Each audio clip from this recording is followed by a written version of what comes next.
to Good Morning Australia. Very happy Thursday morning to you.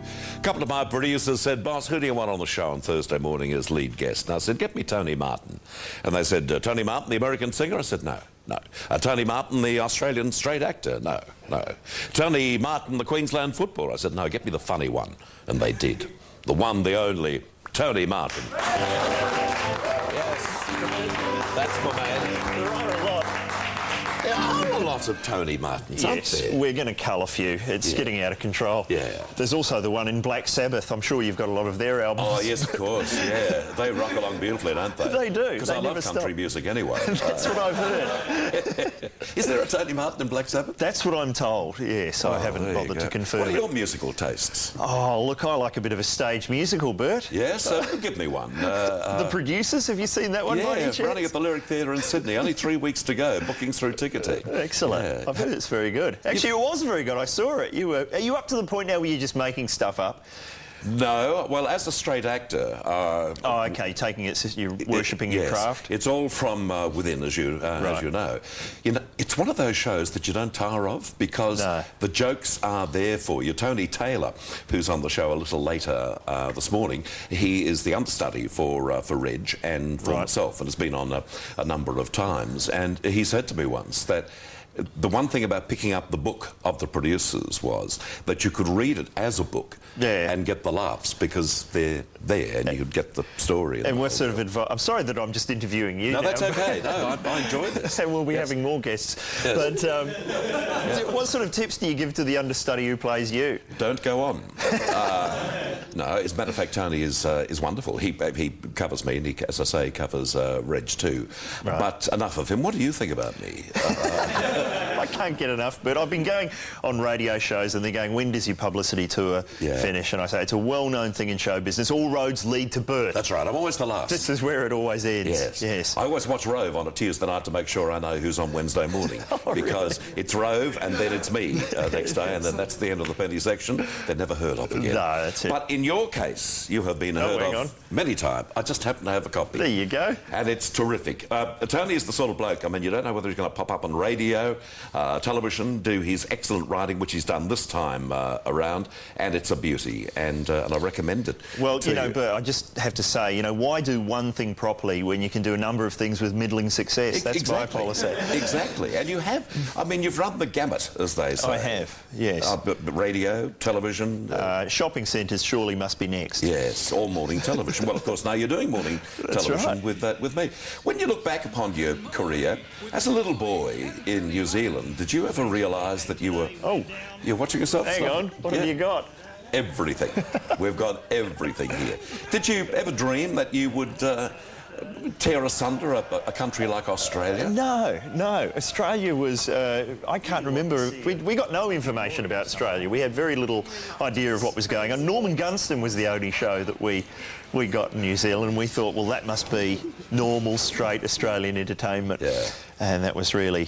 Yes, I think we did get Skippy for a while. You also got New Faces for 6 weeks, but unfortunately, as I've told the boys on many occasions, it was beaten on a Saturday evening at 6:30 by the Sheepdog Trials. Don't mock the Sheepdog Trials. They're huge, aren't they? That's huge. Yeah. Most current affairs programs now have a sheepdog format. What's going on? That's a little sheepdog over there. Tony, tell me about the babysitting, because that's my favourite bit. Babysitting? In this book? No, yes. We had a very sexy babysitter next door to us when I was 14. She was minding the kids next door, and her boyfriend would come and sit in our house with binoculars, just checking that nothing inordinate was going on. Yeah. And I eventually had to reveal to him that one day that I had a crush on his girlfriend, and it turned very ugly. It's all in the book. Yeah.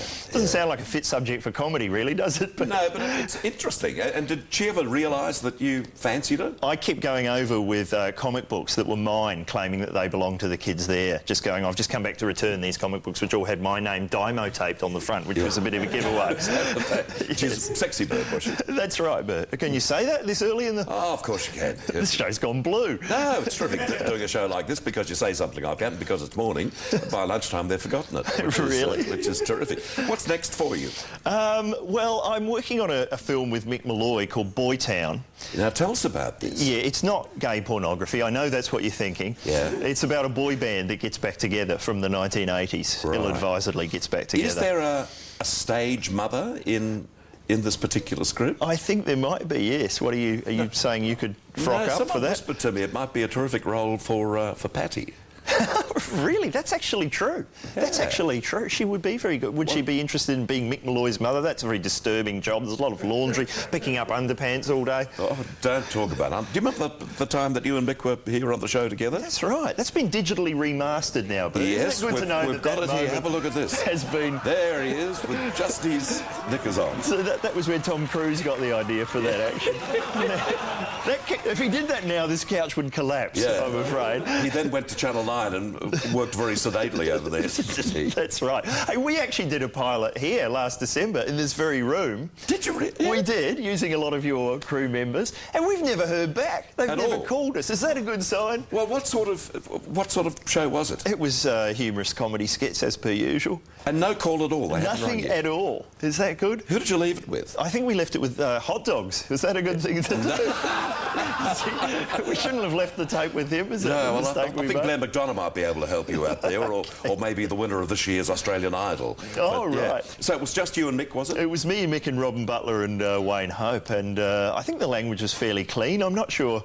Mick kept his pants on for most of the... What was the working title? Because I can check it out for you. It was called The Nation, actually. The Nation. Yeah. Oh, yeah, I heard about that. Yeah. I saw the letters from the set just out the back there, underneath an old really? exercise boat. That was last December, was it? That was in December, yeah. How long should you wait, really? What's the longest? I would have suggested if you hadn't heard anything by early January of this year, then that would be the end of it. All right, I'll pass that on to Mick. So, are you still interested in doing a television bit? Yeah, I've done a lot of... all the projects I've been working on lately are always prefixed with the phrase ill-fated. That's never a good sign. Yeah. But that's why I've done the book, because you do a book and there's no weather issues, there's no casting problems, there's an unlimited budget, there's no lighting. So when do you start shooting the movie?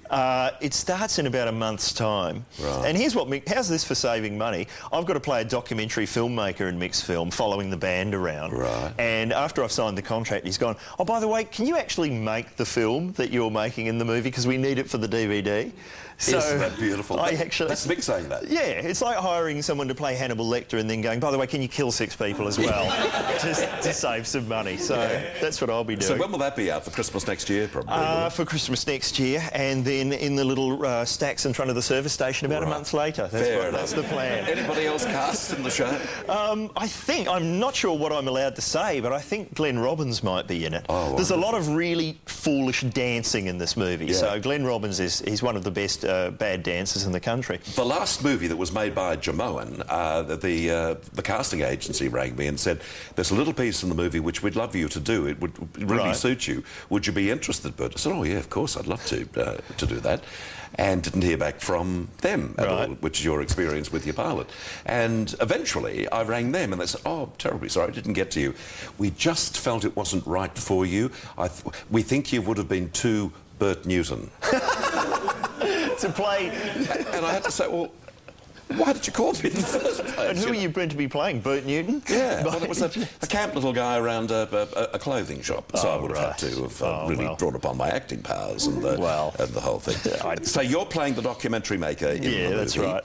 Who else did you say? Glenn Robbins may be in it? I think Glenn Robbins is in it. Mick Molloy will be probably involving his mother. His mother will be in the film, and beyond that, I'm not sure who's involved. Forgive me, we've gotten off the subject. The real reason for Tony being here is Lolly Scrambled. It's available now. You've probably heard Tony talk about it on all the talkback programs. Yes, have you done Kerry Ann yet? I haven't done Kerry Ann. Is there? If you go on Bert, can you go on Kerry? Is there a rivalry there? Oh no, not at all. No, that's okay. Matter of fact, I'll send this tape to her. She'll run this. Yeah. Which will be terrific, eh? Yeah, no, she needs a leg up, clearly, but... She really will.